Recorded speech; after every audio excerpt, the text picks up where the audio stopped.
പ്രിയപ്പെട്ട പ്രേക്ഷകരെ, നമ്മുടെ സംസ്ഥാനത്തെ കോർപ്പറേഷനുകളിലും മുനിസിപ്പാലിറ്റികളിലും ഒക്കെ അധ്യക്ഷ ഉപാധ്യക്ഷ തിരഞ്ഞെടുപ്പുകൾ നടക്കുന്ന ദിവസമാണിന്ന്. മേയർ, ചെയർപേഴ്സൺ തിരഞ്ഞെടുപ്പ് അല്പസമയത്തിനകം 10:30 തന്നെ നടക്കും. ഉപാധ്യക്ഷന്മാർക്കായുള്ള തിരഞ്ഞെടുപ്പ് ഉച്ചയ്ക്ക് ശേഷമായിരിക്കും നടക്കുക. ഒപ്പം ഗ്രാമ, ബ്ലോക്ക്, ജില്ലാ പഞ്ചായത്തുകളിലേക്കുള്ള അധ്യക്ഷ ഉപാധ്യക്ഷ തിരഞ്ഞെടുപ്പൊക്കെ നാളെയാണ്. അപ്പം നമുക്ക് ഈ നമ്മുടെ ന്യൂസ് മലയാളത്തിൻ്റെ 10 റിപ്പോർട്ടർമാർ തിരഞ്ഞെടുപ്പിനായി സജ്ജമാണ്. അപ്പോൾ ഓരോ സ്ഥലങ്ങളിലേക്കും പോകാം, അവിടുത്തെ വിശേഷങ്ങൾ നോക്കാം.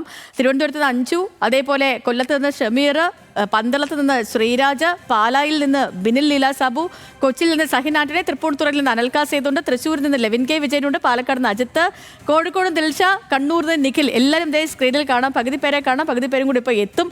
അപ്പോൾ ആദ്യം പാലക്കാട് നിന്ന് തുടങ്ങുകയാണ്. കാരണം എന്നെ PCR നിന്ന് പറഞ്ഞായിരുന്നു അജിത്തിനൊപ്പം നിരവധി ആളുകളുണ്ട് അവിടെ. അപ്പോൾ അതുകൊണ്ട് അജിത്തിൽ നിന്ന് തുടങ്ങാമെന്ന് പറഞ്ഞു. അജിത്തെ, ഒരുക്കങ്ങളൊക്കെ ഏതുവരെ എത്തി? അധ്യക്ഷ, ഉപാധ്യക്ഷ, ഈ സത്യപ്രതിജ്ഞയ്ക്ക് ഇനി അധികം സമയമില്ല. പാലക്കാട് ഏതുവരെ എത്തി കാര്യങ്ങൾ? പാലക്കാട് കൂടെ ആളുകളുണ്ടെന്ന് പറഞ്ഞാൽ നമ്മുടെ ചെയർമാൻ സ്ഥാനാർത്ഥിയും വൈസ് ചെയർപേഴ്സൺ സ്ഥാനാർത്ഥിയും BJP നേതാക്കളും എല്ലാം ഉണ്ട്. ഇത്തവണ P സ്മിതേഷും അതുപോലെ തന്നെ T ബേബിയുമാണ് ഇത്തരത്തിൽ 2 സ്ഥാനാർത്ഥികളായി മത്സരിക്കുന്നത്. ചെയർമാൻ എന്ന് പറയുന്ന വലിയ പദവി 3ാം തവണയും മുമ്പിലേക്ക് എത്തുകയാണ്. എങ്ങനെയാണ് പറയാനുള്ളത്? നഗരസഭയുടെ വലിയ ഉത്തരവാദിത്തമാണ് ഏറ്റെടുക്കുന്നത്. ചെയർമാൻ സ്ഥാനാർത്ഥിയാണ്, ചെയർമാൻ ആയിട്ടില്ല. ഇനി അവിടെ പോയിട്ട് നമ്മൾ സാങ്കേതികമാണല്ലോ, അന്നേരം പറയൂ. സ്വാഭാവികമായിട്ട് പാർട്ടി അർപ്പിച്ച വിശ്വാസം കാത്തു സൂക്ഷിക്കും. പാർട്ടിയുടെയും ജനങ്ങളെയും പൂർണ്ണമായിട്ടുള്ള വിശ്വാസം കാത്തു സൂക്ഷിക്കാനുള്ള എല്ലാ പ്രവർത്തനം എൻ്റെ ഭാഗത്തുണ്ടാകുമെന്നാണ് ഈ ഘട്ടത്തിൽ പറയാനുള്ളത്. ഈ ഒരു ഒറ്റക്കുള്ള ഭൂരിപക്ഷം ഇല്ല എന്നുള്ളതൊരു പ്രതിസന്ധിയായി മാറുക. കാരണം കഴിഞ്ഞ തവണ ഒറ്റക്കുള്ള ഭൂരിപക്ഷം ഉണ്ടായിരുന്നു, ഇത്തവണ അതില്ല. അത്തരത്തിലുള്ള ചർച്ചകളും അടക്കം ഉയർന്നു വന്നിരുന്നു. അതൊരു പ്രതിസന്ധിയാകുമോ? 2015 കേവല ഭൂരിപക്ഷമുള്ള പാർട്ടി 5 വർഷം തികച്ചു ഭരിച്ചിട്ടുണ്ട്. ആ അനുഭവം ഞങ്ങളുടെ മുമ്പിലുണ്ട്. മാത്രമല്ല ജനവിധി BJPക്ക് അനുകൂലമാണ്. ഇത് 2 പ്രതിപക്ഷ കക്ഷികളും മനസ്സിലാക്കും, ജനവിധി മാനിച്ചുകൊണ്ട് പ്രവർത്തിക്കുമെന്നാണ് ഞങ്ങൾ വിശ്വസിക്കുന്നത്. ഏതാണെങ്കിലും ചെയർമാൻ സ്ഥാനാർത്ഥിക്കും ചെയർപേഴ്സൺ സ്ഥാനാർത്ഥിയുമായി ഉൾപ്പെടെ എല്ലാവരും നഗരസഭയിലേക്ക് BJP നേതാക്കൾ ഉൾപ്പെടെ പോകുന്ന സാഹചര്യമാണുള്ളത്. നമുക്കറിയാം, ഈ തെരഞ്ഞെടുപ്പ് പാലക്കാട് സംബന്ധിച്ച് വലിയ തരത്തിലുള്ള വിഭാഗീയ പ്രശ്നങ്ങൾ ഉൾപ്പെടെ BJPക്കുള്ളിൽ ഉണ്ടായിരുന്ന ഒരു തെരഞ്ഞെടുപ്പാണ്. അത് വലിയ തരത്തിൽ ചർച്ചകളടക്കം ഉണ്ടായി. പ്രത്യേകിച്ച് വിവിധങ്ങളായ വിഷയങ്ങൾ ചർച്ചയായി. അതിൽ ഈ P സ്മിതേഷിനെ ആദ്യഘട്ടത്തിൽ സ്ഥാനാർത്ഥി പട്ടികയിൽ ഉണ്ടായിരുന്നില്ല. പിന്നീട് സംസ്ഥാന നേതൃത്വം ഇടപെട്ടാണ് സ്ഥാനാർത്ഥി പട്ടികയിൽ ഉൾപ്പെടുന്നത്. അതുപോലെ തന്നെ ഇത്തവണ ഈ സ്ഥാനാർത്ഥി ചെയർമാൻ സ്ഥാനാർത്ഥിയായിട്ട് പ്രഖ്യാപിക്കുന്നത് ഉൾപ്പെടെയുള്ള കാര്യങ്ങളിലും ചില കാര്യങ്ങൾ ഉൾപ്പെടെ ഉണ്ടായിരുന്നു എന്നുള്ളത് നമ്മൾ കഴിഞ്ഞ ദിവസങ്ങളിൽ ഉൾപ്പെടെ അതിൻ്റെ വാർത്തകൾ റിപ്പോർട്ട് ചെയ്തതാണ്. ഏതാണെങ്കിലും ഇരു വിഭാഗത്തിനെയും സമവായത്തിലെത്തിച്ചുകൊണ്ട് സംസ്ഥാന നേതൃത്വം ഇത്തരത്തിൽ അപ്രതീക്ഷിതമായ തീരുമാനത്തിലേക്ക് എത്തുകയായിരുന്നു. ഇത്തരത്തിൽ നഗരസഭയിലേക്ക് മറ്റ് ഇതിൻ്റെ തുടർ പരിപാടികൾക്കായി കൂട്ടായി നേതൃത്വം പോകുന്ന സാഹചര്യമാണ് ഇപ്പോൾ ഇവിടെ ഉള്ളത്. ശരി, ഓക്കെ അജിത്തെ, ശരി. അപ്പം വിശേഷങ്ങൾ അങ്ങനെയാണ് പാലക്കാട്ടെ. ഇന്ന് നമുക്ക് നേരെ തിരുവനന്തപുരത്തേക്ക് പോകും. തിരുവനന്തപുരത്ത് നിന്ന് തുടങ്ങാം.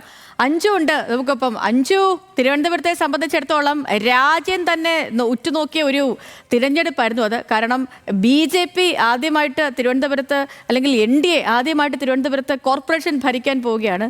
മേയറിൻ്റെയും ഡെപ്യൂട്ടി മേയറിൻ്റെയും ഒക്കെ പ്രഖ്യാപനം ഇന്നലെ നടന്നു. ഇന്നിപ്പോൾ തിരഞ്ഞെടുപ്പിലേക്ക് പോകുന്നുണ്ട്. ഒപ്പം തന്നെ ഈ ഇടതു മുന്നണിയും UDFും രണ്ടുപേരും മത്സരത്തിലുമുണ്ട്. അപ്പോൾ എന്താണ് തിരുവനന്തപുരത്ത് നിന്നുള്ള പറയാനുള്ള കാര്യങ്ങൾ? അവസാന നിമിഷം അധികം സമയമില്ല, എല്ലാവരും ഒക്കെ എത്തി തുടങ്ങിയോ? ഒരുക്കങ്ങളൊക്കെ തുടങ്ങിയിട്ടുണ്ടോ?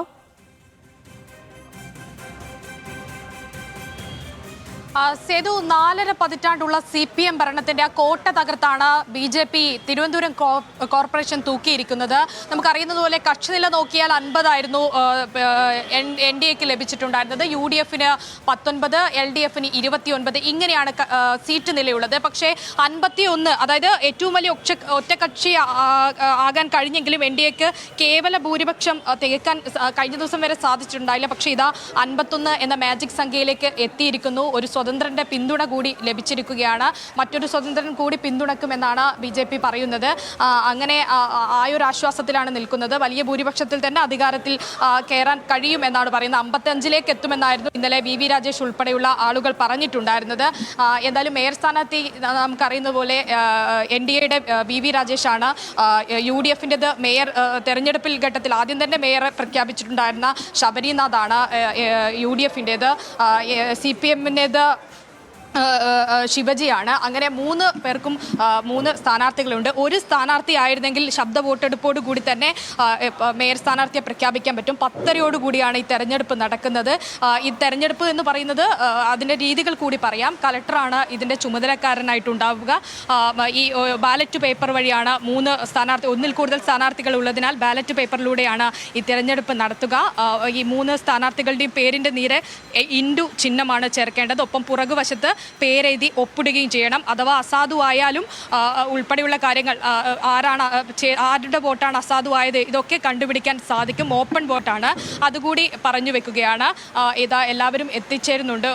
നമുക്ക് ദൃശ്യങ്ങളിൽ കാണാൻ പറ്റും തെരഞ്ഞെടുപ്പ് നടക്കാനുള്ള ക്രമീകരണങ്ങൾ ഇവിടെ ആരംഭിക്കുന്ന ഘട്ടത്ത് മാധ്യമങ്ങളൊക്കെ പുറത്തേക്ക് പോവേണ്ടി വരും.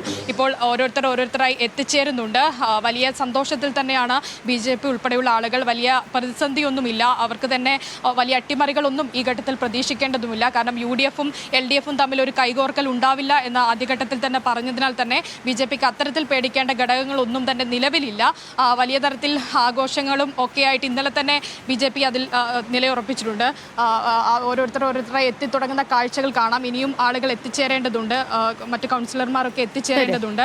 ഡെപ്യൂട്ടി മേയർ സ്ഥാനാർത്ഥിക്കായിട്ടുള്ള തെരഞ്ഞെടുപ്പ് ഉച്ചയ്ക്ക് ശേഷമാണ് നടക്കുക. ഓക്കെ അഞ്ജു, ശരി. അപ്പോൾ തിരഞ്ഞെടുപ്പിന് ഒരുക്കങ്ങൾ പൂർത്തിയായി കഴിഞ്ഞു നമ്മുടെ തിരുവനന്തപുരത്ത്. ഇനിയിപ്പോൾ നേരെ ഞാൻ പോകുന്നത് തൃപ്പൂണിത്തുറയിലേക്കാണ്. തൃപ്പൂണിത്തുറയിൽ നിന്നിട്ട് നമ്മുടെ അനൽക്ക സേതുണ്ട്. അനൽക്ക, BJP ഏറ്റവും വലിയ ഒറ്റകക്ഷിയാണ് തൃപ്പൂണിത്തുറയിൽ. ഇപ്പോൾ തൃപ്പൂണിത്തുറയിൽ ഇന്ന് ഈ തിരഞ്ഞെടുപ്പിനുള്ള ഒരുക്കങ്ങളൊക്കെ കഴിഞ്ഞോ? ഇപ്പോൾ ഞാൻ ചോദിച്ച പോലെ, അഞ്ജുവിനോട് ചോദിച്ച പോലെ എല്ലാവരും ഒക്കെ എത്തി തുടങ്ങിയിട്ടുണ്ടോ?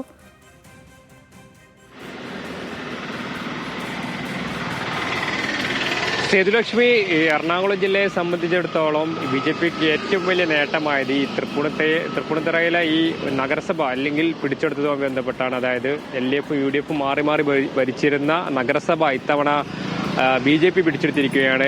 ഇപ്പോൾ ഇവിടേക്ക് ആളുകൾ, അതായത് BJP പ്രവർത്തകരൊക്കെ തന്നെ എത്തി തുടങ്ങുന്നതേ ഉള്ളൂ. നമ്മൾ ആദ്യം ഒരു 9 മണി സമയത്ത് എത്തിയ സമയത്തൊക്കെ തന്നെ പ്രവർത്തകർ ഇവിടെ തോരണം, BJPയുടെ കൊടിയും അതോടൊപ്പം തന്നെ തോരണവും ഒക്കെ കെട്ടുന്ന തിരക്കിലായിരുന്നു. ഏകദേശം നമുക്ക് ഒരു അരമണിക്കൂറിനുള്ളിൽ കൂടുതൽ പ്രവർത്തകർ എത്തുമെന്നാണ് നമ്മൾ ഇവിടെയുള്ള മറ്റ് നേതാക്കളോട് സംസാരിച്ച സമയത്ത് നമുക്ക് മനസ്സിലാക്കാൻ സാധിക്കുകയും ചെയ്തിട്ടുള്ളത്. അതായത് ഈ തൃപ്പൂണിത്തുറ നഗരസഭയെ സംബന്ധിച്ചിടത്തോളം ഒരു മുന്നണിക്കും കേവല ഭൂരിപക്ഷമില്ല. അതിലേറ്റവും വലിയ ഒറ്റകക്ഷിയായിട്ടുള്ള BJP ആണ് ഇവിടെ, അല്ലെങ്കിൽ BJPക്കാണ് ഇപ്പോൾ നിലവിൽ ഇവിടെ അധികാരം കിട്ടാൻ പോകുന്നത്. അതോടൊപ്പം തന്നെ മറ്റ് തർക്കങ്ങളൊന്നുമില്ലാതെ ചെയർപേഴ്സൺ സ്ഥാനാർത്ഥിയും വൈസ് ചെയർപേഴ്സൺ സ്ഥാനാർത്ഥിയും ഒക്കെ തന്നെ BJP പ്രഖ്യാപിക്കുകയും ചെയ്തു. 21 സീറ്റിലാണ് NDA വിജയിച്ചിട്ടുള്ളത്. 20 സീറ്റിൽ LDF-ഉം 16 സീറ്റിൽ UDF-ഉം വിജയിക്കുകയും ചെയ്തു. ഏതായാലും ഇതുമായി ബന്ധപ്പെട്ട് BJPയുടെ സംസ്ഥാന നേതാക്കന്മാരും പ്രധാനപ്പെട്ട കേന്ദ്ര മന്ത്രിമാരും ഉൾപ്പെടെ ഈ തൃപ്പൂണിത്തുറയിൽ വന്ന് പ്രചാരണം നടത്തിയിരുന്നു. BJPയുടെ A ക്ലാസ് മണ്ഡലം കൂടിയായിരുന്നു, A ക്ലാസ് മുനിസിപ്പാലിറ്റി കൂടിയായിരുന്നു തൃപ്പൂണിത്തുറ എന്ന് പറയുന്നത്. ആ ഘട്ടത്തിൽ ആർക്കും ഈ വലിയ ഭൂരിപക്ഷമൊന്നും ഇല്ലാത്തൊരു സ്ഥലമാണ് തൃപ്പൂണിത്തുറ. BJP ഒറ്റകക്ഷിയാണ്. നമുക്ക് നോക്കാം അവിടെ തിരഞ്ഞെടുപ്പ്, അവിടുത്തെ കാര്യങ്ങൾ അറിയാൻ ഒരു ആകാംക്ഷയും കൂടുതലാണ്. ഇനിയിപ്പോൾ തൃശ്ശൂരിലേക്ക് പോകാൻ ലെവിനുണ്ട്. ലെവിനെ, തൃശ്ശൂരത്തെക്കാർ നമ്മൾ ഇന്ന് രാവിലെ മുതൽ തന്നെ സംസാരിക്കുകയാണ്. ഒരു കൂട്ടയടിയുടെ വക്കിലേക്ക് കോൺഗ്രസ് എത്തിയിട്ടുണ്ട്. ഇപ്പോൾ ഇന്നിപ്പോൾ തിരഞ്ഞെടുപ്പും കൂടി നടക്കാൻ പോകുന്നു. ഈ അംഗങ്ങളൊക്കെ വിപ്പ് വാങ്ങിയിട്ടുണ്ടോ? വിവരങ്ങൾ എങ്ങനെയാണ്?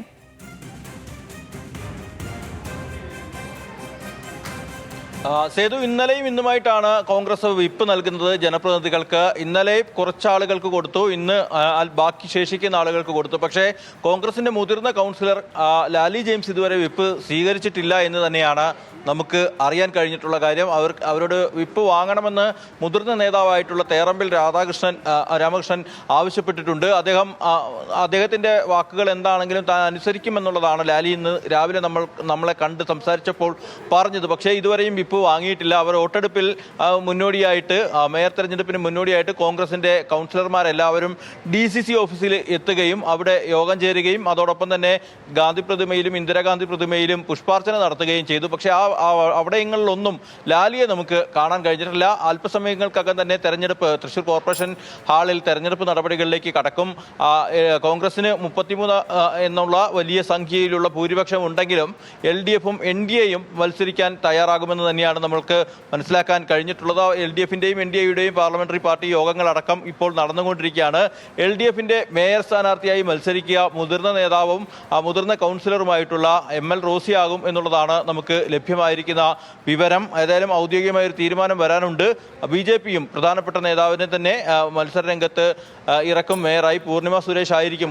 മുൻ കൗൺസിലറാണ്, BJP-യുടെ ജില്ലാ വൈസ് പ്രസിഡന്റാണ്. അങ്ങനെ അവരും മേയർ സ്ഥാനാർത്ഥിത്വത്തിലേക്ക് മത്സരിക്കുമെന്നുള്ളത് തന്നെയാണ് നമുക്ക് വ്യക്തമായിട്ടുള്ളത്. പക്ഷേ തൃശ്ശൂരിലെ ഇന്നത്തെ ദിവസം കോൺഗ്രസിനെ സംബന്ധിച്ചുകൊണ്ട് ഏറെ പ്രതിസന്ധി ഉണ്ടാക്കിയിരിക്കുന്നത് ലാലി ജെയിംസിന്റെ പരസ്യ പ്രതികരണം തന്നെയാണ്. ലാലി ജെയിംസ് നേതൃത്വത്തിനെതിരെ കടുത്ത വിമർശനമാണ് ഉന്നയിച്ചിരിക്കുന്നത്. മേയർ സ്ഥാനത്ത് നിന്നും തന്നെ ഒഴിവാക്കിയത് ചില ആളുകളുടെ ഒറ്റപ്പെട്ട തീരുമാനമാണ്. ദേശീയ നേതാക്കൾക്കടക്കം പ്രത്യേക താല്പര്യം ഈ വിഷയത്തിലുണ്ട്. പണപ്പെട്ടിയുമായി വന്ന സാരി ചുളിയാത്ത ആളുകളെ മേയറായി തെരഞ്ഞെടുത്തതിന് പിന്നിൽ തന്നെ ഒഴിവാക്കുക എന്നുള്ള ലക്ഷ്യം തന്നെയാണ് ഉള്ളത്. ജനങ്ങളുടെ മനസ്സിലും അതോടൊപ്പം തന്നെ കോർപ്പറേഷൻ കൗൺസിലർമാരുടെ മനസ്സിലുമെല്ലാം താൻ തന്നെയായിരിക്കും മേയർ. ഒരു സർവേ നടത്തിയാൽ, ജനകീയമായ ഒരു സർവേ നടത്തിയാൽ താൻ മേയറാകുമെന്നുള്ള കാര്യത്തിൽ തനിക്ക് സംശയമൊന്നുമില്ല എന്നുള്ളതാണ് പ്രധാനപ്പെട്ട ഒരു വിമർശനം അവർ ഉന്നയിച്ചത്. മാത്രമല്ല കടുത്ത പ്രതിഷേധവുമുണ്ട്. ഇത്രയും സീനിയറായ തന്നെ ഒഴിവാക്കിയതിനെതിരെ ആദ്യഘട്ടം മുതൽ അപ്പോ എങ്ങനെയാണ് കാര്യങ്ങൾ പോകുന്നത് നോക്കാൻ ഇനിയിപ്പോ അധികം സമയമില്ലല്ലോ. മണി 10 മണിയാവാനൊക്കെ പോകുന്നു. 9:46 ഇപ്പൊ അധികം സമയമൊന്നുമില്ല. ഇപ്പൊ നോക്കാം ഇനി എങ്ങനെയാണ് ഇവിടങ്ങളിലൊക്കെ ഈ പ്രത്യേകിച്ച് ഈ അടിയും പൊട്ടിത്തെറിയൊക്കെ നടക്കുന്ന സ്ഥലങ്ങളിലെ കാര്യങ്ങളാണ് ഇനി അറിയേണ്ടത്.